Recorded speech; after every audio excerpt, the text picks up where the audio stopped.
Hello, my name is Oliver Hulson and I am a student studying the Clinical Education Masters at the University of Edinburgh via distance learning at the moment. In terms of where I am in the world, I'm in Liverpool in the UK, and in terms of where I am in my life, I'm a surgical senior house officer, so I'm currently training to be a surgeon and started the Masters this academic year. In terms of why I chose to study the Masters in clinical education, I've always had an interest in teaching. It's a passion of mine, and as part of my job at the moment, I'm teaching anatomy as well.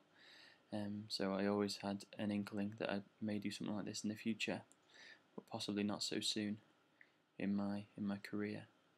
In terms of why I chose Edinburgh's course, I had a look around and saw what else was available, but I think the Edinburgh course has been established for some time now, and the faculty all seemed pretty friendly, and I liked the setup, and so I chose to go for the Edinburgh course. In terms of how I'm coping with the online distance learning side of things, better than expected, really. I wasn't sure I'd be able to keep up with the workload alongside working, a full-time shift pattern, and I did worry that I wouldn't be able to attend all the lectures and the tutorials. But as everything is online, you can kind of watch it back at your own pace and see what your peers have said in the tutorials regarding the latest lectures and things. So you never fall too far behind. Hello and welcome to the fourth lecture in the Policy Leadership Management and Evaluation course. In this lecture I'm going to review some of the concepts about the nature of policy from the last lecture, look at some of the different concepts from macro, meso and micro level policy, talk a little bit about how to analyse policy and policy texts, and then how to influence policy. And again, I'll be referring back to some practical examples from the Cherry project. The last time I introduced a few different concepts about what policy is. And I just want to remind you about this one from Taylor et al. Saying policy is both process and product. Policy involves the production of the text itself, ongoing modifications to the text, and processes of implementation into practice. So this sits quite well with Stephen Ball's description of policy as text and policy as discourse. And by discourse, it's what's spoken about, but also what's actually done by those producing the policy, interpreting the policy, trying to apply it in practice. So it's much more than just the text itself. And remember, we also looked at Ball's 5 contexts of policy making, and it's worth revisiting these again when thinking about policy analysis, because each one can be analysed in their own right. So what do you think about policy and policy analysis? Worth learning about? Something you've thought about before? I quite liked the fact, about the street bureaucrat stuff and the fact that policy can work from bottom up. I guess I find the policy side of it quite interesting as well, in that I've never thought of policy in such kind of terms.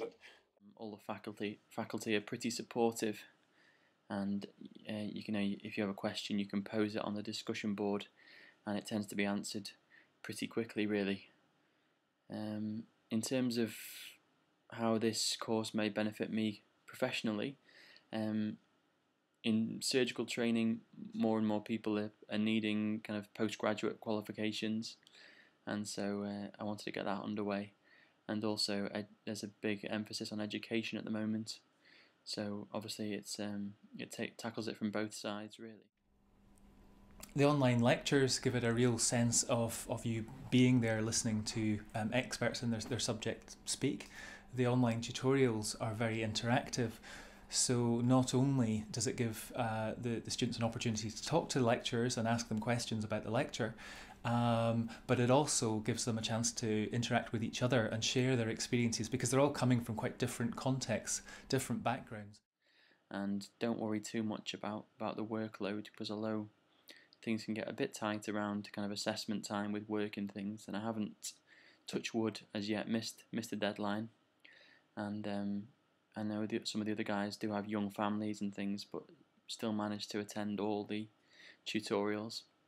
But they can actually go and try things out in their work, try out new things that they're learning and come back and talk about their experiences and share that. So it's very sociable. It's very interactive, and with it being online, students can connect into the tutorials or watch the lectures from anywhere in the world. We have quite a number from the UK, from Ireland, some from Europe, and even as far away as Canada, Australia, and South Africa.